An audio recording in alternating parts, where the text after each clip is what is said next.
4 3 2 1. Ya Muhammadu, tetap terusannya. Karena maksur dari Nabi Muhammad. Seperti dalam sahih asyhadu alla ilaha illallah Muhammadur Rasulullah. Maksur. Tetap khitabnya ke Nabi Muhammad. Biarpun sudah meninggal. Ya Muhammad, wahai Muhammad, inni atawajjahu bika ila rabbi, sampai selesai. Fantalaqa rajulu, kemudian laki itu pergi setelah pergi menjalankan perintah anjuran daripada Sayyidina Utsman ibn Hunayf. Fasana ma qala lahu Utsman ibn Hunayf, melakukan apa yang diajarkan oleh Sayyidina Utsman bin Hunayf untuk wudu, salat, lalu berdoa tadi dengan doa tawassul. Kemudian tuma'ata baba Utsman bin Affan, kemudian masuk ke tempatnya Sayyidina Utsman bin Affan radhiyallahu anhu.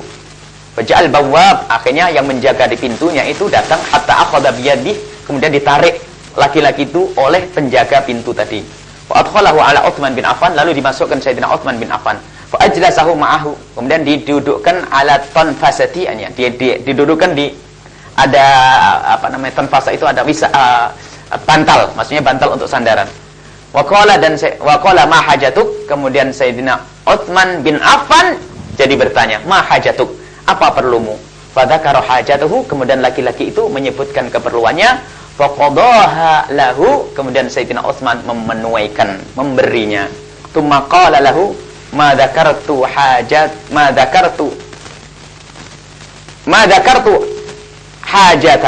hajat. Tsumma qala lahu, ini kalimatnya ada yang maka laki min hajatin fa'tina, maka laka min hajatin fa'tina, kalau kamu punya hajat datanglah kepadaku. Tsumma innar rajula kharaja min indih, kemudian laki-laki itu keluar dari Sayyidina Utsman bin Affan. Falakiya Utsman ibn Hunayf, kemudian ketemu dengan Sayyidina Utsman bin Hunayf. Faqala lahu, kemudian laki-laki itu berkata, jazakallahu khairan, terima kasih Sayyidina Utsman bin Hunayf, terima kasih. Maka yang yandur fi hajati wa la yatafit ilayya hatta kallamtahu fiyya. Sayyidina Utsman bin Affan itu enggak noleh kepadaku, enggak memperhatikan keperluanku, kecuali setelah engkau wahai Utsman bin Hunayf membisiki kepada Sayyidina Utsman bin Affan. Apa kata itu? Faqala Utsman bin Hunayf, Sayyidina Utsman bin Hunayf berkata, wallahi, demi Allah, ma kallamtuhu, aku enggak membisiki. Ya ini. Jadi dikabul tawasulnya. Walakin syahadtu, akan tetapi inilah. Syahadtu, aku menyaksikan Rasulullah sallallahu alaihi wasallam atahu dharirun, datang kepada Rasulullah orang buta, fasyaka ilaihi, mengadu kepada Rasulullah, dhahaba basarihi, akan hilangnya matanya. Faqala lahu Nabi, lalu Nabi Muhammad berkata, mengajari tadi. Ini Nabi Muhammad ini, wallahi ma tafarraqna wa tala binal hadis hatta dakhala alaina rajul ka'an lam yakun bi dhar. Sehingga ceritanya Sayyidina Utsman, cerita Rasulullah terjadi pada Rasulullah tadi yang kita sebut dengan hadis yang disepakati, ini adalah seperti itu. Dan hadis cerita ini disepakati oleh para ulama hadis, Imam Al-Baihaqi, Mundiri, Haythami, kemudian termasuk Ibnu Katsir, muridnya Ibnu Taimiyah, menyebutkan dalam bidayah dan nihayahnya. Dalam bidayah nihayahnya barangkali kalau juz berbeda-beda, langsung saja kalau tidak salah juz 10, ada yang mengatakan juz 7, tapi masalah tahun ke-18 gitu saja. Sanad samanya ta'asar. Tahun ke-18 itu adalah ittafaqul jumhur gini-gini, langsung disebutkan cerita ini. Bahkan disebut isnadin sahihin, dengan sanad yang sahih. Itu adalah siapa? Ibnu Katsir yang meriwayatkan ini. Dan ini masih banyak tentang hujah yang semacam itu. Artinya apa? Ini menunjukkan bahwa yang mengatakan hanya kepada yang hidup saja itu justru yang tidak benar. Maksud kami itu apa? Jangan mencaci orang yang tawasul. Selesai.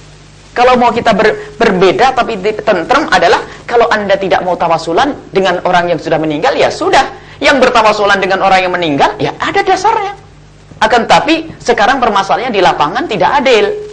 Yang ahli tawasul, alhamdulillah orangnya ayem-ayem, sabar-sabar, baik-baik. Tapi satu sisi, orang ini mencaci maki orang tawasulan. Ini kan musibah di zaman ini. Ini sesungguhnya, wahai para pendengar, para pemirsa, yang kami inginkan adalah, sudahlah hentikan lidah Anda untuk mencaci. Jangan mencaci. Tidak ada, Masya Allah, itu menjadikan permusuhan. Biasanya memang salah berguru. Kalau sudah berguru, gurunya semacam ini, ya tidak jauh, pasti. Karena lebih dipercaya. Biarpun melarang taklid, lebih taklid kepada buku ini. Semestinya kan difikir, direnungi. Tidak boleh taklid. Kita merenungi. Tapi renungan kami adalah berdasarkan maklumat yang kita ambil dari para masyayikh. Kita tidak mengaku ijtihad, tidak.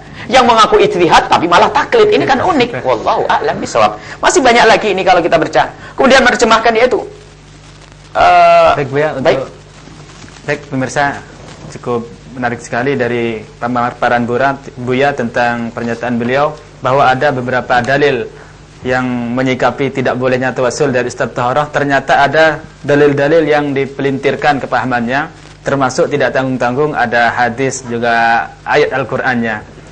Sebelum kita melanjutkan mendengarkan apa yang disampaikan Buya Yahya, perlu diinformasikan bahwa Buya Yahya juga mengisi pengajian rutin, yaitu pertama di Masjid At-Taqwa alun-alun Kota Cirebon, yaitu tiap Senin malam Selasa jam 20 sampai jam 22.00 WIB. Di sana dibahas kitab Hikam karya Ibnu Athaillah As-Sakandari. Juga Buya Yahya mengisi pengajian rutin di Masjid Al-Mustaqim Muru Pleret, yaitu pada malam Minggu atau Sabtu malam Minggu. Jamnya sama, yaitu jam 20 sampai 22 WIB, dan di sana dibahas Minhajul Abidin karya Imam Al-Ghazali. Dan juga Buya Yahya mengisi pengajian di pondok beliau, yaitu Pondok Pesantren Al-Bahjah, yaitu tiap hari Sabtu dan Minggu jam 6.30 sampai jam 8.30. Itu informasi tentang pengajian-pengajian rutin yang diisi oleh beliau. Dan juga bagi yang sering menggunakan internet, Buya Yahya punya situs, yaitu www.buyayahya.org. Dan juga Buya Yahya punya stasiun radio yang bisa diakses baik langsung di udara atau di radio streaming, yaitu di www.radioku.com. Baiklah pemirsa, sebelum kita ke interaktif, ini ada pertanyaan yang sangat penting menyangkut dialog di minggu yang lalu, yaitu ini ada SMS yang beredar yang sangat tidak sopan, yang merendahkan Ustaz Taharah, Buya. Ini mungkin bisa dijelaskan oleh Buya Yahya. Dan juga setelah diadakan dialog itu, ada SMS yang menyatakan bahwa ternyata dialog itu kurang ilmiah katanya. Karena di situ Buya Yahya menyinggung salah satu tokoh yang dibawa oleh Ustaz Taharah, di antaranya itu. Dan yang kedua, dalil yang disampaikan oleh Buya Yahya yang dikutip dari Ibn Katsir itu kurang kuat gara-gara ada sangkut paut dengan Israiliyat. Mungkin klarifikasinya dari Buya Yahya. Baik, bismillahirrahmanirrahim. Adapun SMS yang merendahkan Ustaz Taharah, kami dan tim kami tidak pernah menyebarkan SMS yang semacam itu. Dan kami memang juga mendapatkan SMS itu. Rupanya SMS itu sampai kepada Ustaz Taharah, dan Ustaz Taharah sendiri mengirimkan kepada kami. Memang tidak pantas itu.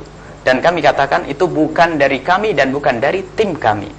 Adapun orang lain, wallah alam, bisa saja orang yang selama ini marah karena selalu diolok dengan tawassulnya, bisa saja, tapi jelas itu di bawah, di luar komando kami.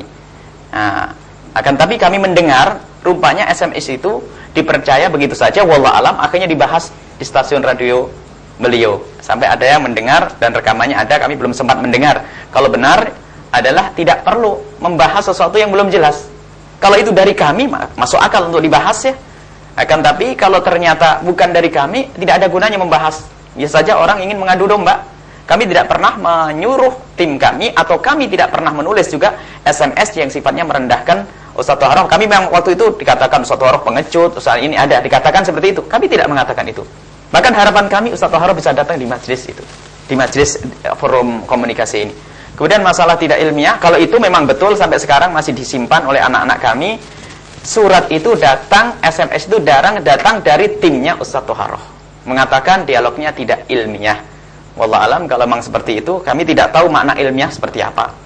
Nah, semuanya bisa melihat hujah-hujah ya, ilmiah itu seperti apa. Apakah memelintir dalil, atau apa yang kami jelaskan tadi, atau mohon maaf ya, hujahnya untuk menghukumi orang tawassul dengan Quran, mungkin itu ilmiah. Wallah alam, kami tidak tahu itu. Jadi kalau memang itu dari tim mereka, kita kaget. Kenapa kalau dikatakan tidak ilmiah? Quran siapa yang menulis ya? Bagaimana jadikan hujah? Atau mungkin Ustaz Taharah sendiri, Anda melihat dalam diskusi kemarin tidak bisa meruntuhkan dalil satu yang kita cuma membawa dalil dua. Kenapa? Dan dalil Ustaz Taharah memang tidak kita bahas karena begitu apa? Ada pemelintiran yang kami tidak bahas. Maksudnya pertemuan yang akan datang ini, ya sekarang ini. Tapi beliau tidak bisa datang. Jadi kami masalah itu kalau tidak ilmiah dikirim dari timnya, Bahkan ada pesan ya tadi apa Ustaz masalah Albani menyangkut seorang tokoh. Albani. Katanya yang kesannya kami itu merendahkan Syekh Albani. Dari mana kesan itu? Cara mendengarnya bagaimana? Cara mendengarnya kalau cara mendengar dengan bahasa fanatik ya. Waktu itu kan kita kan sudah dari awal membawa kitab dan sunnah. Di saat kita mendatangkan hujah, tolong runtuhkan hujah ini. Tak taunya Ustaz Tohara akan mendatangkan, tolong baca buku ini. Ini siapa yang mau baca? Orang di sini tidak semuanya bisa bahasa Arab. Tolong baca buku ini. Ini adalah karangannya Syekh Albani. Cuman kami mengatakan Syekh Albani punya banyak utang dengan ulama. Di antaranya mengatakan kami waktu itu menyebut siapa? Ibnu Taimiyah ya. Dia pernah menyebut Ibnu Taimiyah dengan kalimat yang tidak wajar. Jadi saya menyebut seperti itu. Dan ini benar kalau mau dilihat misalnya di dalam kitab Sahih. Waktu Ibnu Taimiyah menyebutkan di dalam Minhaj Sunnahnya menyebut sebuah hadis. Kemudian Syekh Albani mengatakan faminal ajibi. Nah ini, saya hanya menukil itu saja biar orang menilai. Faminal ajibi haqqan, benar-benar aneh, unik, ayyatajarra'a, beraninya Syekh al-Islam Ibnu Taimiyah, Syekhul Islam Ibnu Taimiyah itu ala ingkari hadal hadis, untuk mengingkari hadis ini, wa taghdibihi, dan mendustakannya, kama fa'ala bil hadis al-mutaqaddim hunak, seperti telah melakukan pada hadis yang lalu. Kemudian fala adri ba'da dzalika wajhu takdzibihil hadis, aku tidak tahu ada apa dia itu. Kenapa dia harus mendustakan itu? Ini adalah yang diucapkan oleh Syekh Albani. Ini kami memberi contoh.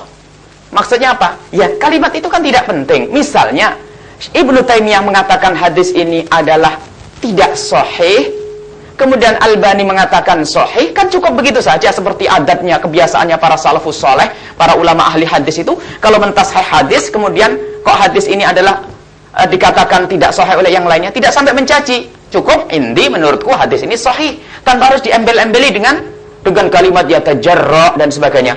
Kemudian bukan saja itu, Adz-Dzahabi juga. Kalau kita menyebut ini, mohon maaf, mungkin medianya jadi berbeda. Nanti kita menjelaskan bahwasanya Syekh Albani itu begitu mudah menilai orang, termasuk dalam Syekh Dzahabi.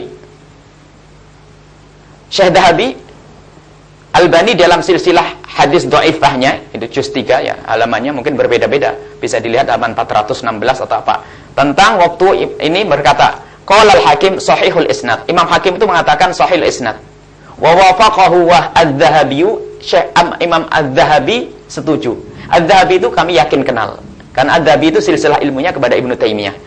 Wa aqarrahu al-Mundhiri, dan Imam al-Mundhiri juga mengukuhkan ikrar, yakni menyetujui fit tarhib, dalam kitab tarhibnya. Apa katanya Syekh Albani? Kullu dzalika min ihmalit tahqiq, ini adalah keteledoran dalam meneliti hadis. Wal istislam lit taqlid, menyerah kepada taklid. Ini menyeru orang seperti Adz-Dzahabi dikatakan seperti ini.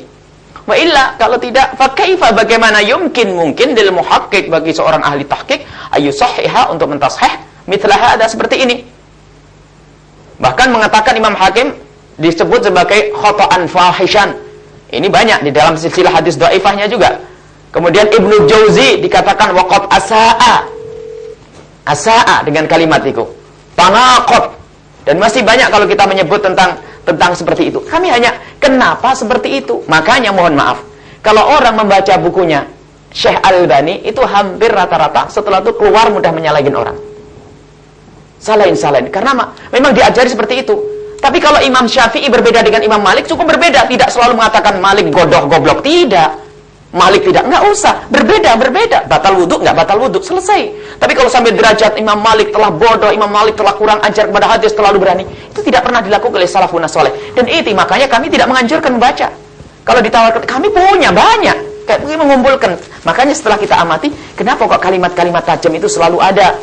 Belum lagi masih banyak, Masya Allah, yang kita tidak ingin terlalu banyak masalah-masalah yang seperti ini. Intinya, kami hanya menyebut saja, bukan merendah, bukan mencaci. Kalau yang menilai mencaci, ya silakan. Saya yang menyebut bahwasanya punya utang banyak.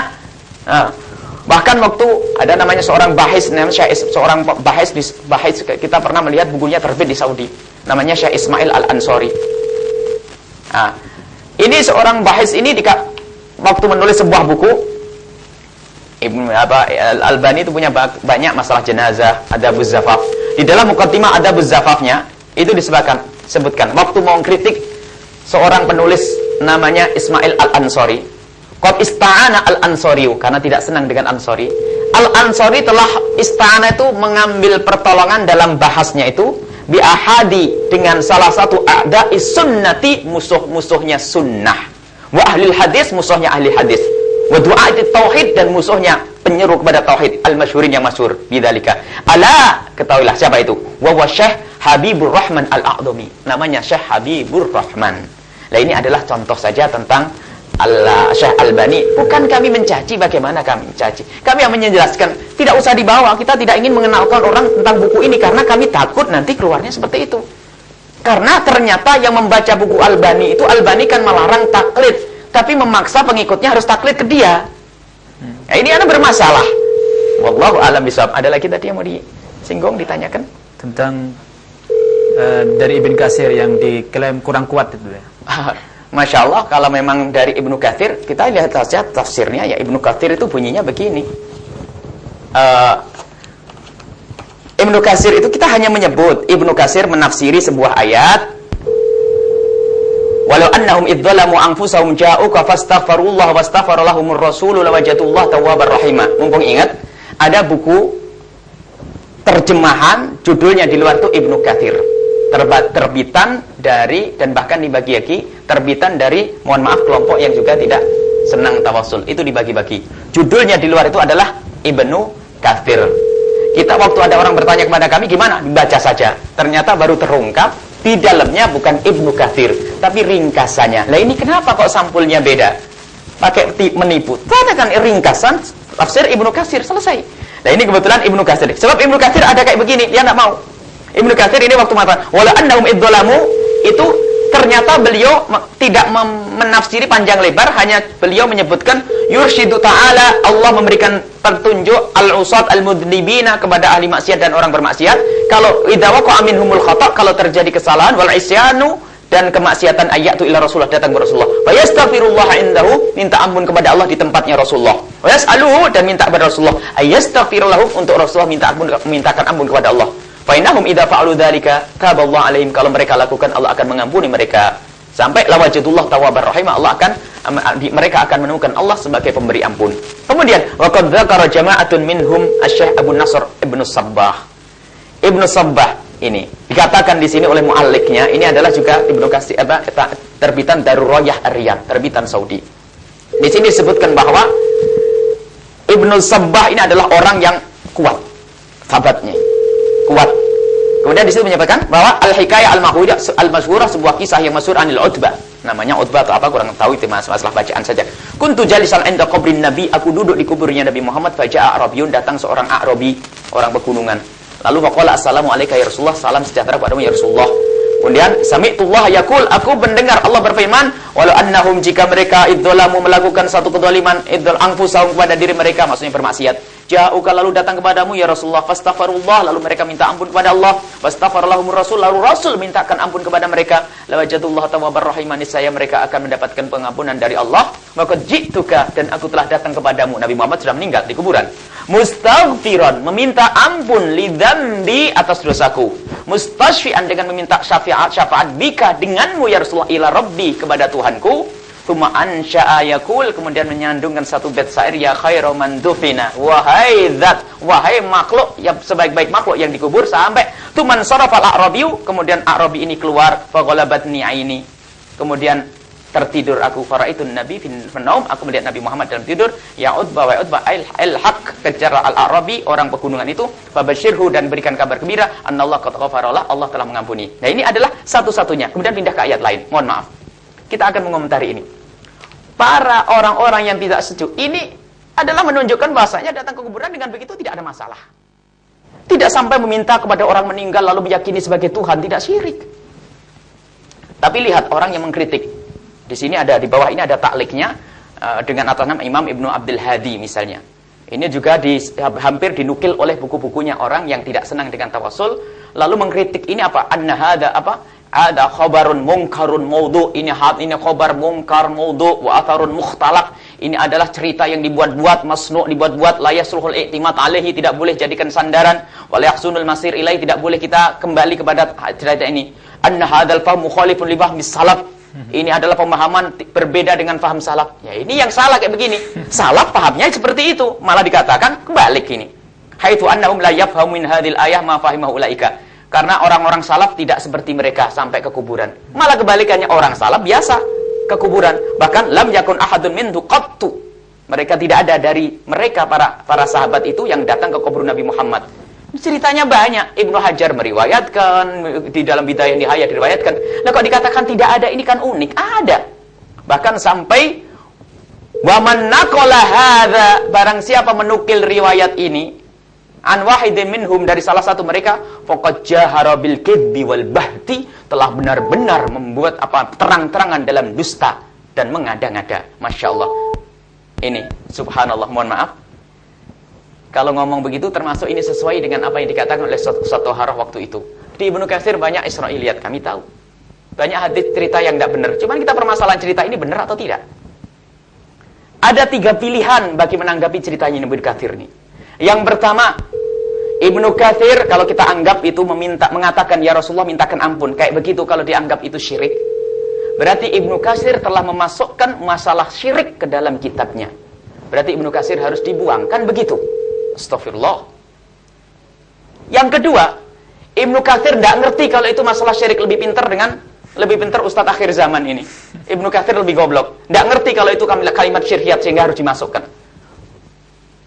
Yang ketiga adalah alhamdulillah ahli sunnah wal jamaah, ahli tawassul. Karena tawassul sudah hujahnya jelas, datang ke kubur Nabi Muhammad adalah biasa, ziarah, wajar. Sehingga dinukil oleh Ibnu Katsir. Jadi Ibnu Katsir itu yang nggak melanggar. Karena apa? Cerita itu memang tidak melanggar. Kenapa harus dikatakan dusta tadi, apa? Terang-terangan dalam berdusta. Sekarang pilih mana ini?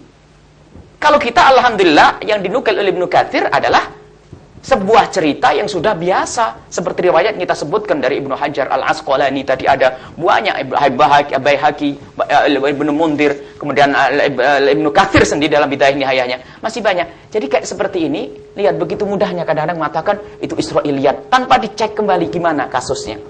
Lalu dikatakan ini riwayat gak benar. Karena Ibnu Katsir itu cerdas, pinter, pandai, ngerti, dan ini adalah bukan hal yang aneh, makanya dimasukkan. Mohon maaf, Anda mengarang sebuah buku. Kalau Anda melihat sebuah kemungkaran, mungkinkah Anda masukkan di situ tanpa Anda kasih catatan kecil? Kalau sampai Anda menulis buku, lalu Anda masukkan, misalnya, masukkan masalah syirkiyat yang menjadikan syirik, Anda masukkan ke buku Anda, Anda tidak memberi catatan kecil, Anda adalah bodoh, kan begitu? Masya Ibnu Katsir akan kita katakan bodoh. Masya Allah, subhanallah ya. Ada buhtan adim, masih banyak lagi tentang ini. Kita ingin hadirkan Ibnu Katsir punya hujah lain dalam Bidayah Nihayah. Sempurna ini saja, baik. Sesuai dengan janji kita tadi bahwa akan membuka dialog interaktif, mungkin satu saja Bu ya, karena waktunya sudah satu terbatas. atau dua insya Allah. Mangga, persilahkan. Dipersilahkan, barangkali ada yang mau ditanyakan dari apa yang disampaikan Buya Yahya, atau memang mungkin punya pertanyaan yang disiapkan untuk Buya Yahya, dipersilahkan di 0231 37 55 333 atau 333. Sekali lagi di 0231 37 55 333. Waalaikumsalam. Waalaikumsalam. Dari siapa, di mana?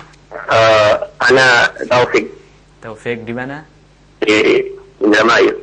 Silakan, barangkali ada pertanyaannya. Ya begini, ingin tanya sama Ustaz Buya Yahya. Ya, dipersilahkan. Assalamualaikum Ustaz. Waalaikumsalam warahmatullahi wabarakatuh. Yang pertama, seandainya tawassul dengan orang mati itu dibolehkan, apakah Nabi SAW pernah bertawassul dengan nama Nabi Ibrahim? Terus kalau ada, tolong sebutkan dalilnya ya. Karena tentunya ibadah itu berdasarkan dalil. Pertanyaan kedua, apa bedanya mengubur di dalam masjid dan masjid dijadikan kuburan? Karena saya rasa menurut pemahaman saya itu hanya itu sama seperti hubungan sebab akibat. Jadi kita mengubur di dalam masjid atau kuburan itu dijadikan masjid, itu sama aja syirik. Yang ketiga, mungkin langsung bisa baca dalam kitab Ibnul Qayyim yang judulnya Ighatsah Al-Lahfan. Di situ dijelaskan panjang lebar mengenai kuburan dijadikan sebagai masjid dan yang lainnya, mengenai ziarah kubur dan lainnya, dan beliau tegas melarang hal itu semua yang tadi antum ucapkan. Kemudian tolong lihat pada terjemahan surat Yunus ayat 18, dan mereka menyembah selain Allah apa yang tidak dapat mendatangkan kemudaratan kepada mereka dan tidak pula kemanfaatan, dan mereka berkata, mereka itu adalah pemberi syafaat kepada kami di sisi Allah. Katakanlah, apakah kamu mengabarkan kepada Allah apa yang tidak diketahuinya, baik di langit dan tidak pula di bumi? Maha suci Allah dan maha tinggi dari apa yang mereka persekutukan itu. Apa ayat apa? Yang pertama dapat diambil dari sini adalah bahwa mereka orang-orang yang menyekutukan Allah ini berkata bahwa mereka itu adalah pemberi syafaat kepada kami di sisi Allah. Bukankah itu mengindikasikan tentang tawassul di sisi Allah itu ada, tapi dikasihkan oleh Allah bahwa itu adalah sebuah bentuk penyembahan. Ya. Surat Yunus ayat 18. Ada kali itu saja Ustaz, terima kasih. Itu aja. Jazakumullah khair. Assalamualaikum Waalaikumsalam warahmatullahi wabarakatuh. Terima kasih buat Bapak Taufik yang ada di Indramayu. Mungkin cukup ini saja Bu ya. Ini ada 3 poin pertanyaan. Yang pertama, tawassul bil amwat Bu ya. Baik. Terus yang kedua, perbedaannya mengubur di dalam masjid sama masjid dijadikan kuburan Bu ya. Terus yang ketiga, ada yang menjelaskan ini ada kitab karangan Ibnul Qayyim Ibnul Qayyim ya, yang tentang masalah tawassul pokoknya Bu ya. Dipersilahkan. Baik. Bismillahirrahmanirrahim. Tentang apa tadi? Tawassul bil amwat. Kalau masalah hujjah, apakah Rasulullah pernah melakukannya? Kita cukup bahwasanya Rasulullah pernah mengajarkan kepada sahabat Nabi yang bernama yang orang buta yang diriwayatkan oleh Sayyidina Uthman ibn Hunayf. Apakah tidak cukup seperti ini diambil kemudian dilakukan oleh orang yang setelahnya? Bahkan orang yang setelahnya ini adalah riwayatnya benar. Jadi para sahabat melakukannya, siapa lagi yang kita tiru? Mereka memahami dari apa yang pernah dilakukan oleh Nabi Muhammad SAW. Adapun masalah cerita dari Nabi Muhammad, banyak. Misalnya Nabi Muhammad mengatakan, Allahumma as'aluka bihaqqi. Ya Allah, aku minta kepadamu dengan hakku, hakil anbiya min qabli, dan haknya para nabi. Tapi yang tidak cocok langsung mengatakan ini hadis dhaif. Hadis dhaif. Kemudian kalau pengen lagi, cobalah tengok dalam ayat bahasanya tawassul dengan Nabi Muhammad tidak harus di saat Nabi Muhammad hidup. Bahkan sebelum lahir pun banyak ahli tafsir meriwayat wa kanu min qablu yastaftihuna 'alal ladzina kafaru. Mereka orang-orang Yahudi itu sebelum Nabi Muhammad hadir, di saat berperang yastaftih, minta kemenangan pada Allah dengan menyebut Nabi akhir zaman. Barangkali ini ditolak juga, itu adalah urusannya ahli tafsir. Tapi sudah kita jelaskan tadi bahwasanya tidak ada larangan kepada orang mati. Mana ada yang larangan? Yang jelas Rasulullah mengajarkan doa tawassul dan kemudian dilakukan oleh Sayyidina Umar ibn Khattab. Zaman Sayyidina Umar bin Khattab, ini kalau kisah Sayyidina Umar bin Khattab, ini Masya Allah Ibnu Hajar meriwayatkan di dalam Fathul Barinya. Tapi lagi-lagi ini Ibnu Katsir juga di dalam Bidayah Nihayahnya yang kita sebutkan tadi. Cuman lihat, anehnya mereka mengkritik dari Ibnu Katsir saja, karena itu adalah riwayat dari Saif ibn Umar. Saif bin Umar adalah tidak bisa dibekang. Jangan lihat dari Ibnu Katsir saja dong, lihat bagaimana Ibnu Hajar meriwayatkan. Kemudian banyak lagi di sini Al-Baihaqi dalam Dalail Nubuwah juga meriwayatkan hadis tentang tawassul. Tadi perlu dibaca bagaimana? Ada orang datang kepada Rasulullah setelah mati. Saya kira tidak diulang lagi daripada habis didengar lagi. Coba ya. Itu ada semuanya dan ini adalah hujjah. Adapun kalau Rasulullah tawassul seperti kita dan sebagainya, itu berlebih-lebihan. Sudah cukup bahwasanya Rasulullah tidak melarang dan sahabat Nabi ternyata melakukannya. Allahumma inni atawajjahu ilaika. Apa ada yang lebih hebat dari sahabat Nabi? Merasa kita lebih tahu. Yang mengelarang orang bertawassul setelah meninggal itu paling banter adalah orang abad ke-7. Mohon maaf, Ibnu Taimiyah sebelumnya tidak pernah dibahas yang demikian itu. Ini kurang jelas apa dalil yang diriwayatkan oleh Sayyidina Uthman ibn Hunayf, kemudian dilanjutkan oleh riwayat oleh Imam Baihaqi, kemudian oleh Ibnu Katsir sendiri. Masih banyak riwayat dikatakan itu bisnadin sahih dengan sanad yang benar. Ya, ini adalah kurang apa? Mohon maaf. Jazakumullah. Ini pertanyaan yang penting sekali. Ya, ini kemudian tadi selanjutnya perbedaan mengubur di dalam masjid sama masjid dijadikan kuburan. Saya pikir kalau mengubur di dalam masjid, ini bakal perang nanti. Karena apa? Masjid itu adalah mauquf, wakaf. Tidak boleh siapapun mengubur di tempat itu. Karena wakaf untuk masjid. Ini sudah jelas tidak diperkenankan di sini. Kalau menjadikan kuburan masjid, ini juga lain ceritanya. Kuburan jadikan masjid seperti dalam cerita Ummu Habibah dengan Ummu Salamah, ceritanya itu kan ro'ata. Mereka melihat suar, foto-foto patung-patung di kuburnya orang-orang Yahudi lalu dijadikan sesembahan. Itu asbabul wurudnya hadis kan seperti itu. Jadi dalam urusan membahas sebuah kajian ilmiah harus ada namanya tahqiq atau tahqiqul manat, apa sih yang dimaksud di situ. Kemudian jika ada kuburan, kemudian ada masjid di situ, asalkan kuburan tempatnya memang itu adalah wakaf untuk kuburan atau tanahnya sendiri, ya tidak ada masalah, kita tidak bisa melarangnya. Kubur Nabi Muhammad alasannya memang di rumah Nabi Muhammad, sama orang mengubur itu adalah di tanah untuk umum itu. Jadi jangan sampai lalu menyalahkan semua orang, tadi dikatakan oleh dalam kitab Aktsarunas, kebanyakan manusia mengubur di dalam masjid. Kalau beda sekali. Jadi ini ada mengubur di dalam masjid, ada menjadikan masjid sebagai kuburan, sangat beda dong.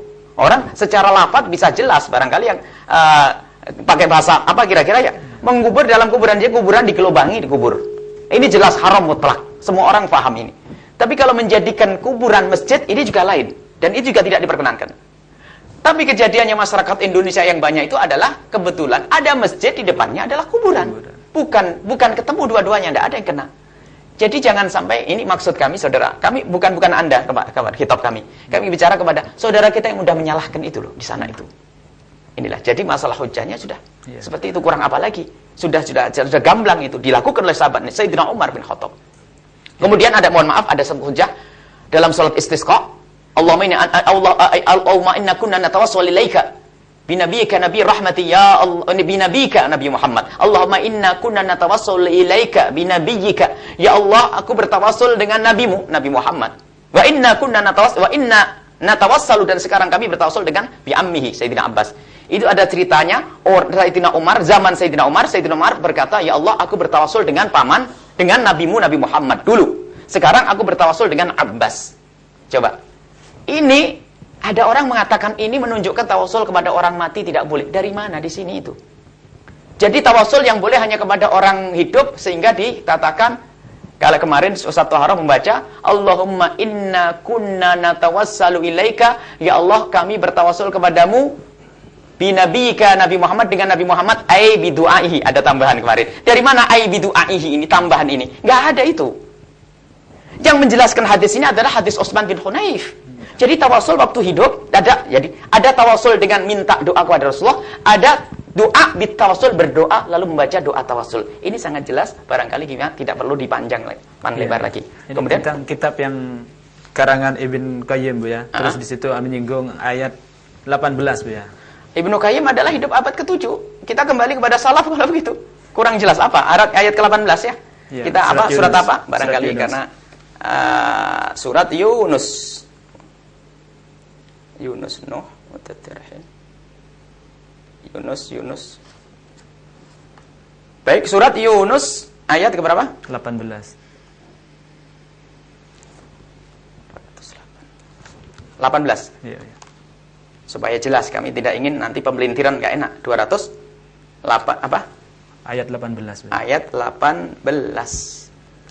Baik. Di sini berbunyi ini Yunus 18. Yang dibaca terjemahnya sama. Wa ya'buduna min dunillahi ma la yadurruhum wa la yanfa'uhum wa yaquluna haula'i syufa'auna 'indallah. Mereka itu menyembah selain Allah. Wa la yadurruhum, ma la yadurruhum, yang tidak bisa membahayakan mereka. Wa la yanfa'uhum, dan tidak memberikan manfaat kepada mereka. Mereka menyembah sesuatu selain Allah. Di sini apa? Berhala ya. Yang tidak bermanfaat bagi mereka dan tidak membahayakan. Wa yaquluna, lalu mereka berkata, haula'i syufa'auna, mereka adalah perantara-perantara ya. Kami indallah, di hadapan Allah. Nah, coba ini. Syufa'anya ini adalah dimaknakan tawassul ya. Baik, perantara kepada Allah. Di sini ada perbedaan yang jauh. Di sini menyembah berhala. Orang tawasul tidak menyembah. Nah, ini pemelintiran di sini termasuk yang dipelintir begini. Jadi kalau orang bertawasul tidak nyembah, kalau nyembah Sayyidina Umar dong yang paling syirik tadi. Ini tidak menyembah. Ini ada orang nyembah selain Allah. Bahkan disebutkan ya bahwasanya kemarin termasuk ya pemelintiran ayat mana'buduhum. Kami tidak menyembah berhala-berhala itu. Dikatakan mana'buduhum, kami tidak menyembah berhala-berhala itu kecuali untuk mendekatkan. Liqarribu ilaina ilallahi zulfa, agar kami bisa dekat kepada Allah. Ada sebagian terjemahkan termasuk mohon maaf kemarin kita terdidik Ustaz Toharoh, ini terjemahkan mereka tidak menyembah. Mereka menjadikan ini perantara agar dekat kepada Allah. Ini salah. Mereka menyembah dan itu permasalahannya. Mereka menyembah, mana'buduhum illa, kami tidak menyembah mereka kecuali, berarti ada sembahan. Mereka menyembah itu untuk mendekatkan kepada Allah. Ini tolong, ini jauh. Ini kalau ini dibelintir dengan makna syafaat, ini yang melintir. Insya Allah Ibnu Qayyim tidak melintir ya. Kalau ini mana'buduhum, kami waya'buduna, mereka menyembah min dunillah, selain Allah, nyembah. Bukan sekedar menjadikan perantara, nyembah. Kalau masalah tawassul lain cerita, ini tidak masuk babnya. Dan ini adalah untuk orang-orang kafir. Memang di dalam pembahasan ulumul Quran al-ibrah bi umumil lafzi, yang dianggap adalah umumnya lafaz. Tapi siapa yang menyembah di sini? Tidak ada orang menyembah. Baik. Mungkin ini saja agak ya. Masya Allah. Jazakumullah atas penanya. Ini kami senang kalau ada penanya semacam ini justru untuk menjadikan suasana lebih hangat karena tidak harus yang bertanya. Kami justru senang jika yang bertanya adalah untuk mengkritisi apa yang kami bawa. Tidak hanya mendukung saja. Kalau mendukung bisa terlena nanti. Insya Allah pertemuan yang akan datang kalau perlu dibahas. Sebetulnya kami tidak enak. Insya Allah kita tutup saja sampai di sini. Ke depan tidak perlu dibahas lagi kecuali ada isu yang lain ya. Kemudian ya ada juga kami ingin menyampaikan, ada orang mengirim SMS kepada kami. Kok Islam seperti ini olok-olokan? Kan malu nanti dilihat orang di luar Islam. Masya Allah ini adalah suatu nasihat yang bagus sekali. Islam kok olok-olokan. Tapi olok-olokan kan dari dua belah pihak ya. Akan tapi harus paham, antara yang bertawasul dan yang tidak tawasul, tolong jelaskan siapa yang diolok dan siapa yang mengolok. Ini harus paham. Ahli tawasul masalah ribuan orang, jutaan orang, tenang. Tidak pernah mencaci maki yang tidak mau tawasul. Tapi yang tidak bertawasul ini mengolok-ngolok. Ini yang bermasalah. Seharusnya kalimat itu disampaikan kepada mereka. Tolonglah, kan sudah ada hujahnya jelas. Kalau Anda tidak mau bertawasul, Anda meyakini itu tidak cocok, tidak benar, ya sudah diam jaga lidah. Sebab selagi masih ada hujah, ini adalah khilaf yang tidak bisa kita paksain. Maka, tapi permasalahan di masyarakat itu adalah mengolok-ngolok. Dan ada yang mengatakan bahwa orang tambah bingung dengan dialog ini. Tinggal cara memandangnya bagaimana kalau bingung. Kita jelaskan, memang kemarin tidak dengan sengaja tidak kita obrol semuanya hujah dengan harapan kita bertemu lagi. Tapi karena ternyata kita hanya sekedar berencana dan Allah yang menentukan. Dan terima kasih atas masukan dari para sahabat-sahabat yang bahkan ada yang mengusulkan dialog ini harus dihentikan saja sementara tambah bikin bingung orang. Insya Allah malah tidak. Karena kami juga berpikir untuk ini justru kami ingin bisa berkomunikasi dengan saudara-saudara kami dari As-Sunnah. Mungkin Anda bisa mendengar kami dan insya Allah kalau ada yang bermasalah Anda bisa datang kepada kami tunjukkan nanti hujahnya seperti enak dan dengan penerjemahan yang benar tanpa harus dipelintir. Insya Allah tujuan kita adalah apa? Kembali kepada kebenaran tanpa harus berbohong. Kita tidak ingin membela sebuah keyakinan tapi harus mendustakan ayat Al-Qur'an, hadis Nabi sallallahu alaihi wasallam. Ini saja. Mohon maaf, mari kita berdoa. Bismillahirrahmanirrahim. Alhamdulillahirabbil alamin. Allahumma shalli ala sayyidina Muhammad wa ala ali sayyidina Muhammad. Allahumma arhamna wa la tu'adzibna wansurna wa la takhdhulna wa afina wa la tumridna wa akrimna wa la tuhinna wa athirna wa la tuthir alaina innaka ala kulli syai'in qadir. Allahumma ya Allah, alif baina qulubina. Ya Allah, satukan hati kami dalam cinta karenamu ya Allah. Amin. Di antara kami ya Allah, jangan sampai ada perpisahan kaum muslimin ini ya Allah. Baik yang bertawasul ataupun yang tidak bertawasul ya Allah. Pertemukan mereka dalam cinta ya Allah. Jagalah lidah kami dari mencaci maki dan mengolok-ngolok ya Allah. Muliakan kami ya Allah di dunia ini dan muliakan kami di akhirat ya Allah. Satukan umat ini ya Allah. Ya Allah, tampakkan kepada kami kebenaran ya Allah sehingga kami mudah untuk mengikutinya dan tampakkan kebatilan sebagai kebatilan agar kami mudah menghindarinya dan berikan kepada kami keinsyafan ya Allah. Di saat kami mendengar kebenaran ya Allah, berikan kepada kami kesadaran keinsyafan untuk mengambil kebenaran itu sebagai pegangan bagi kami ya Allah. Dan ya Allah, jadikanlah kami mudah untuk menjalankan sunnah kekasihmu Nabi Muhammad, mengamalkan apa yang diajarkan oleh kekasihmu Nabi Muhammad Muhammad, dan jauhkan kami dari bid'ah ya Allah. Ya Allah, kenalkan kami dengan bid'ah ya Allah, dan mudahkanlah kami untuk menjauhinya ya Allah. Ya Allah, Engkau sungguh maha kuasa, Engkau maha kuasa ya Allah, Engkau maha mulia ya Allah, Engkau maha kuasa dan maha mulia ya Allah. Ya Allah, muliakan kami semua ya Allah. Ampuni ya Allah dosa guru-guru kami, ampuni dosa ulama-ulama kami Allah. Jika ada di antara ulama kami yang kepleset ya Allah, barangkali ada yang lidah mereka tajam ya Allah, Engkau maha pengampun, ampuni mereka ya Allah.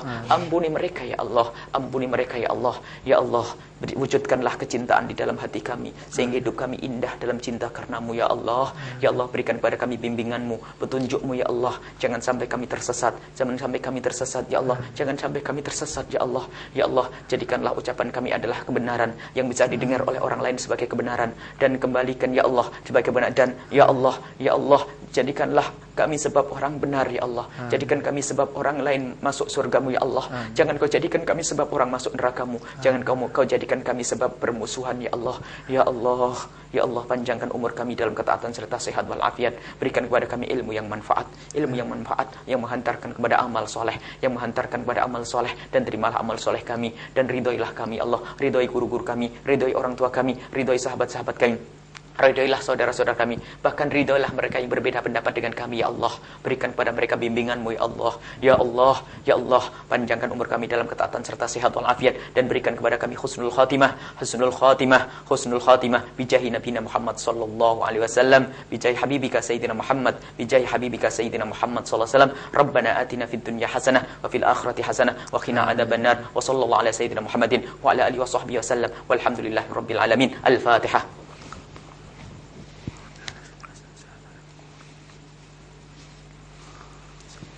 Pemirsa Cirebon TV dimanapun Anda berada, alhamdulillah kita telah menyimak bersama apa yang telah disampaikan oleh Buya Yahya. Mudah-mudahan semua itu bermanfaat buat kita, baik di dunia maupun di akhirat.